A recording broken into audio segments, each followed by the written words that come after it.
Bem, peço aqui o esforço de todos agora para mudar um pouco o registro, né? Eu farei aqui uma apresentação a mais breve possível sobre, afinal de contas, do que se trata o projeto Plataforma Democrática, né? Fazendo uso aqui de um PowerPoint, que não é da minha preferência, mas que pode nos auxiliar.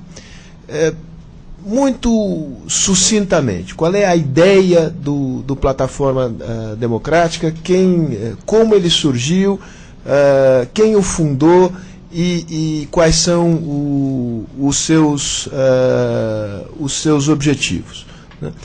A ideia básica do Plataforma Democrática, que não é à toa que ele tem esse nome, Plataforma Democrática, é a ideia de que ele seja um espaço de intercâmbio de ideias e experiências dentro da América Latina e, mais especificamente, dentro da América do Sul, né? Sobre que questão? Sobre a questão democrática. Aqui não se está imaginando, e é bom deixar essa ressalva dita desde o início, a ideia de que nós estamos isolados do mundo. Muito ao contrário, a ideia é uma ideia de uma interação permanente do ponto de vista de experiências e de troca de ideias com o mundo. Mas a ideia de que este intercâmbio e esta troca será tanto mais interessante para os atores do conhecimento e para os atores políticos e sociais na América Latina, se esta interação se fizer a partir de uma reflexão que tem algo de própria sobre a nossa realidade. A ideia de que, digamos, uma certa relação aqui entre o universal e o particular, em que nós queremos estar em contato, em conexão com o universal, mas que nem tudo fica submetido ao universal. Há algo de particular na realidade latino-americana, sobre o que nós latino-americanos temos o que pensar e temos o que dizer, e em tese poderemos, pela nossa experiência, dizer com mais propriedade e agregar contribuições interessantes do ponto de vista intelectual, da experiência e da ação política no plano global. Então essa dialética entre o local e o global está presente na própria premissa de criação do Plataforma Democrática, que é uma iniciativa que tem um primeiro pilar, que é acadêmico, né? Que está fincado no campo das ciências sociais, especificamente, mas que quer ir além deste universo das ciências sociais.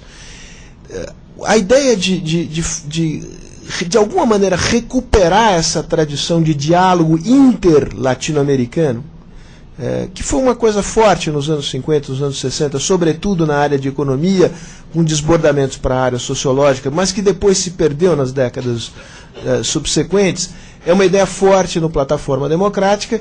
E aqui, dando a César o que é de César, Bernardo Sorge foi, digamos, o grande inspirador dessa ideia e o grande martelo perturbador também, que a todo momento marcou com muita força esta ideia. Um diálogo intra-latino-americano que absorve as contribuições dos economistas, mas que não digamos, não fica prostrado diante da contribuição dos economistas, e que de alguma maneira procura recuperar a contribuição própria que a sociologia, que a política, e que a sociologia política em particular, pode dar à compreensão dos fenômenos latino-americanos nessa grande transição que a região vive, de democratização e inserção no mundo global, com uma série de tensões e conflitos que isto gera. Acho que a Ruth gostaria desse nosso approach, né? Porque era claramente, a Ruth era uma crítica, digamos, de reduzir tudo à lógica econômica. E eu que tive uma experiência no Ministério da Fazenda e peguei um pedaço dessa doença, era objeto de uma provocação permanente. Ela dizia: não há nada mais reacionário do que você.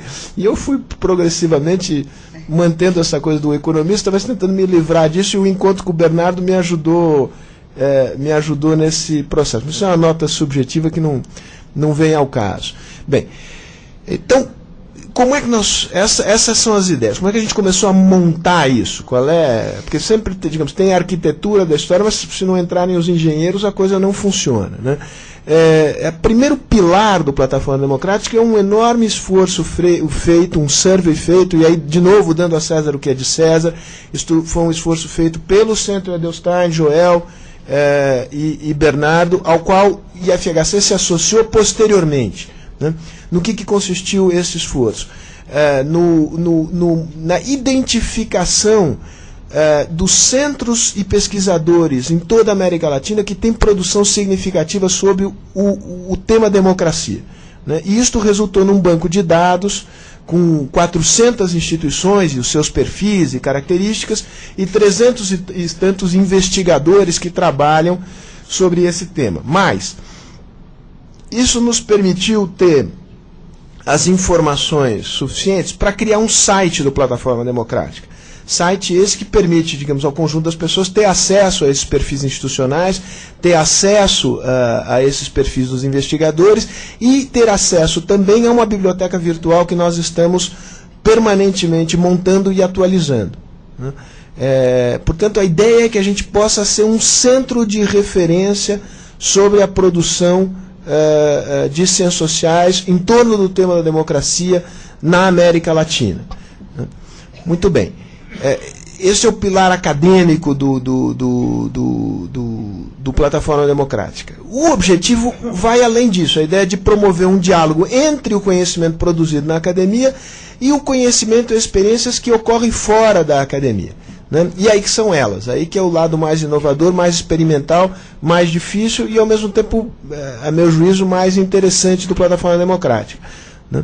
E aí nós temos algumas iniciativas que vale a pena mencionar. Iniciativas essas que são feitas em parceria com uma rede de instituições em toda a América Latina. Tem aqui um mapa com os países, o nome das instituições. Evidentemente são mais de 20, não se trata de entrar no detalhe. O que vale a pena ressaltar? São basicamente dois tipos de instituição. Instituições, digamos, com características de produção de conhecimento acadêmico e instituições capazes de transbordar essas fronteiras, de fazer, digamos, alcançar os outros públicos que normalmente não estão incluídos no diálogo intraacadêmico. Pega o exemplo do Brasil, que é um país no qual velha história do Casa de Ferreira, espeto de pau. A gente precisa ainda reforçar as nossas associações. Estamos aí com um namoro avançado com a Escola de Direito da FGV, né? Mas certamente há espaço para mais instituições. Tanto o Viva Rio como o IETS, mas sobretudo o Viva Rio, são tipicamente, no caso do Viva Rio, uma instituição que nos ajuda a ultrapassar as fronteiras da academia. Né? O IETS é mais um centro de pesquisa de política aplicada. E perfis dessa natureza a gente procurou montar nos vários países da América Latina. Vejam que são poucos os que nós ainda não temos parceiros, entidades associadas. Muito bem. Lembro que, para repisar uma coisa que eu já havia dito, que os fundadores somos Centro Edelstein de Pesquisa Social, IFHC e a fundação que foi criada pelo ex-presidente Ricardo Lagos no Chile. Muito bem, mas tudo isso para fazer o quê? Né? Além de fazer o diálogo mais no mundo acadêmico. Eu vou ser muito breve aqui porque já me alongo um pouco. Quais são as iniciativas? Bom, a primeira iniciativa é a ideia dos fóruns. Né? Fóruns esses que serão organizados pelas nossas entidades parceiras. Né? Nós já temos fóruns definidos no Peru, no Chile, esboçado na Argentina. Estamos lançando aqui o Plataforma Democrática. Em torno de alguns temas que a gente acredita que são temas que, digamos, são temas do interesse mais geral da sociedade e das sociedades locais. Então a gente elegeu 5 temas, muito brevemente: relação entre os poderes, partidos políticos, corrupção, novos meios de comunicação e formação da opinião pública, a política das políticas sociais. Né? Um menu de opções em que com o qual trabalhará cada um desses fóruns, essas entidades locais, promovendo encontros dessa natureza, que serão filmados e isso se transformará numa espécie de videoteca, né?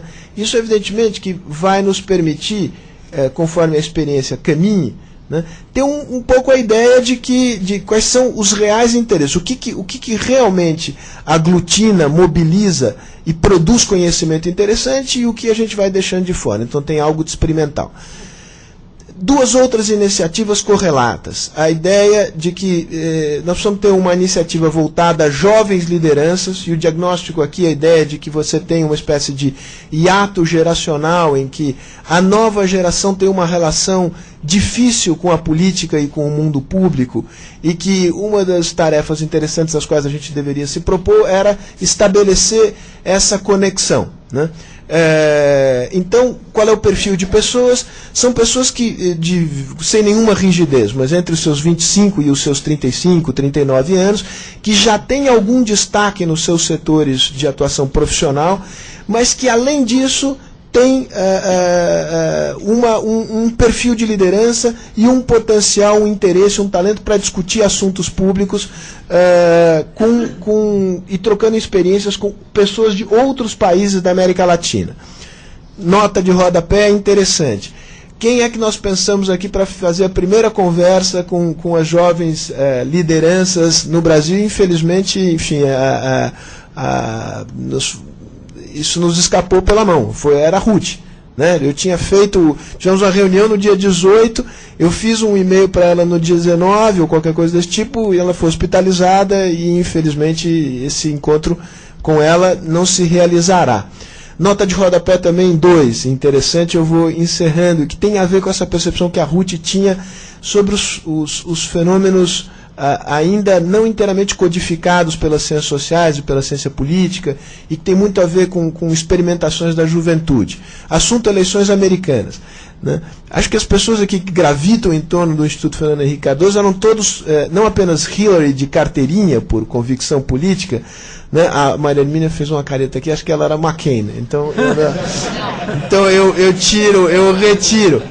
eu retiro, mas acho que, digamos, a maioria era, não querendo generalizar aqui, a maioria era.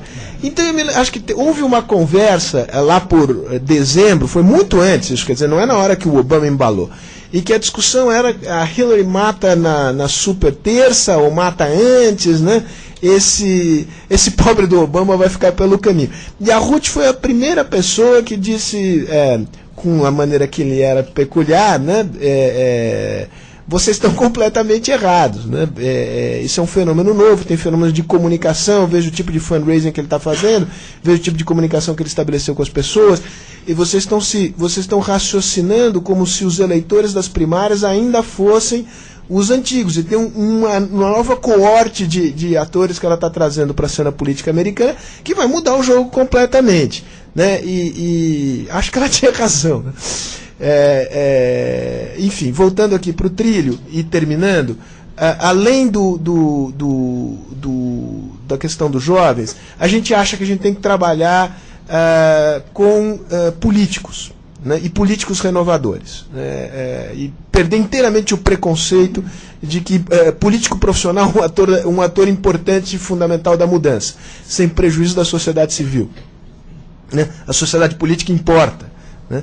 E nessa direção eu saúdo aqui a presença de dois argentinos, Alan e Paula, que tem uma experiência muito interessante. Eles estão aqui hoje justamente para conversar conosco, que é o Rede de Acción Política, que é uma iniciativa na Argentina justamente de conexão entre os conhecimentos da área de ciências sociais e o mundo da política. E a gente quer, de alguma maneira, replicar uma experiência semelhante no Brasil e em outros países da América Latina, sem que isso tenha a conotação, digamos, não é consultoria, não é promover candidatura, é simplesmente para dizer de uma maneira muito simples, criar a conexão e fornecer os elementos que permitam uma atuação pública mais eficaz e mais bem informada de políticos que queiram ter uma atuação substantiva do ponto de vista da sua ação legislativa.